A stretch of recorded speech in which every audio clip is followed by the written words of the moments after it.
In our society, men don't actually exist.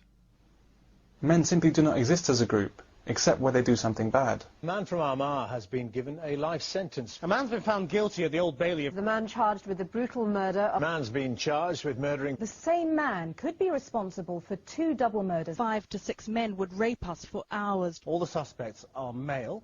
The man convicted of killing the former. The man accused of raping and murdering. This tragedy is man-made. Police across the country are hunting this man. There are con men and gunmen, and there are manhunts. The gunmen were branded as terrorists. 1 gunman and 2 accomplices.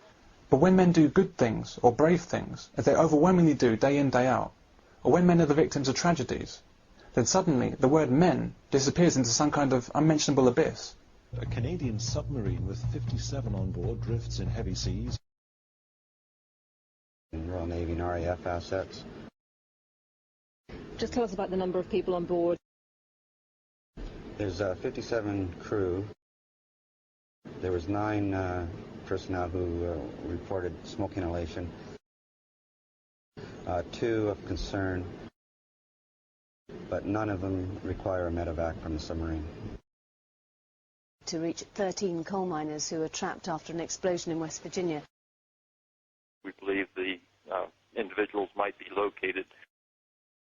People die on roadworks simply because they're trying to mend our roads and make them better for us.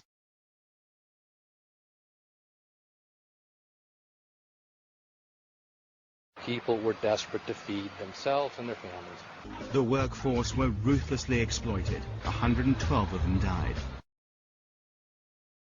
The lives of future passengers depend on the steady hands of these craftspeople and engineers. 2 firefighters have died after a blaze in East London. The pair were on the top floor of the building.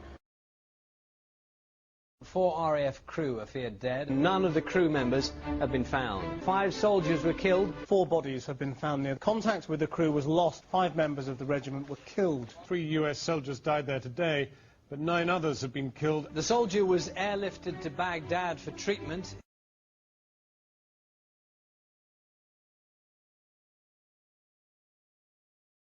When Iraqi fighting men are killed, they're insurgents. They say they've killed hundreds of the insurgents in fighting like this.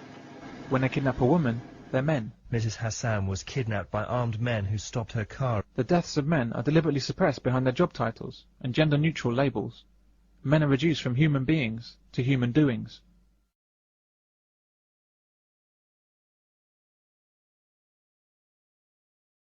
Women, however, certainly do exist, especially when something bad happens. Indeed, tragedies are somehow more tragic when women are affected. 3 students and a female officer among the dead. Many of those who died were passers-by, including 7 women. Hundreds of thousands, mostly women and children, are living in camps with little food and clean water. Hospital officials said women and children are among the dead. BBC has evidence of police attacking women and children. An entire trench was filled with women and children. Mostly women and children. At the roadside we saw women and children. They're being forced to flee. While the women are forced to flee, the men are forced to die. But we hear nothing about that. It's just as accurate to lump men and children together. Why are the deaths of men rubbed out of the public's consciousness?